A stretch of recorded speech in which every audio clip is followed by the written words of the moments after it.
my name is Aileen Rizo, and I want to ask you, what do you picture when you hear the word warrior? What image floods your mind? They say the meaning of a word is in the mind of the speaker. So I'd like to tell you what I think a warrior means. I see a warrior in the women who attend my math classes at night. Some of them mothers who raise children instead of going to college. Some of them want to better provide for their families. Some of them battle with math anxiety that has plagued them for years. But all of them are breaking stereotypes. Reed versus Reed, 1971, the court ruled that a man was preferred to make decisions over an estate because, as one newspaper put it, men are better at math than women. Well, the case was taken by the notorious Ruth Bader Ginsburg. She overturned that decision.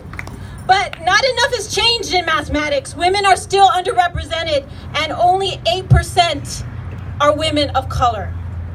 I see a warrior in the women who are farm workers. The conditions in which some of them worked almost unbearable to hear. They were the first group when the Me Too movement started to write a letter in support because they knew all too well about sexual harassment in the workplace. I see a warrior in the eyes of every teacher who marched in LA on strike last week. 75% of them women.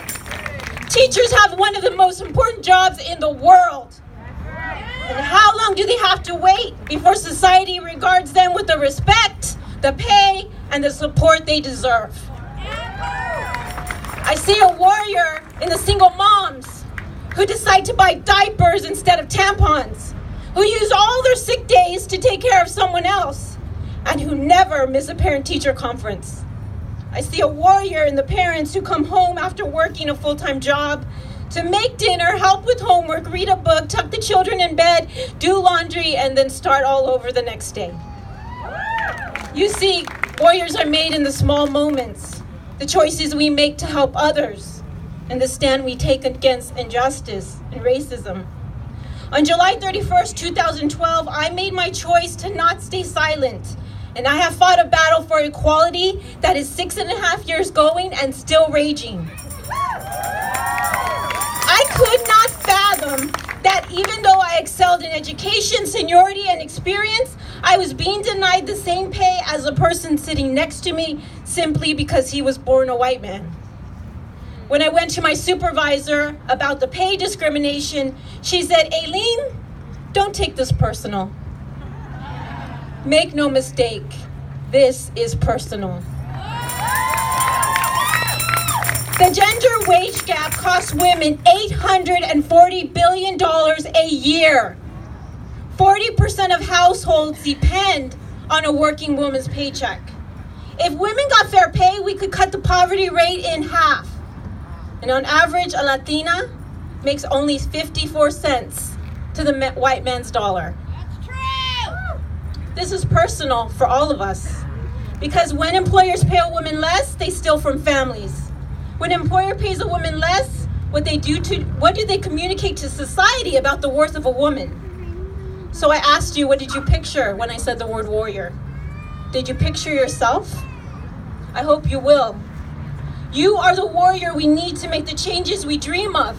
Our daughters' futures are depending on us.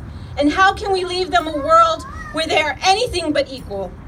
We march side by side here today as a symbol of unity, so that the rights we have won are not threatened, so that the women whose shoulders we are standing on are not disappointed by our courage.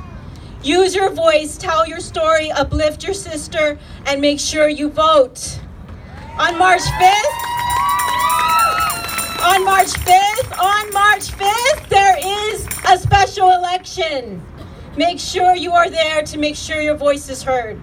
I leave you with this quote from Ruth Bader Ginsburg, where my case currently is waiting in the Supreme Court. Fight for the things that you care about, but do it in a way that will lead others to join you. Will you join me today? Thank you.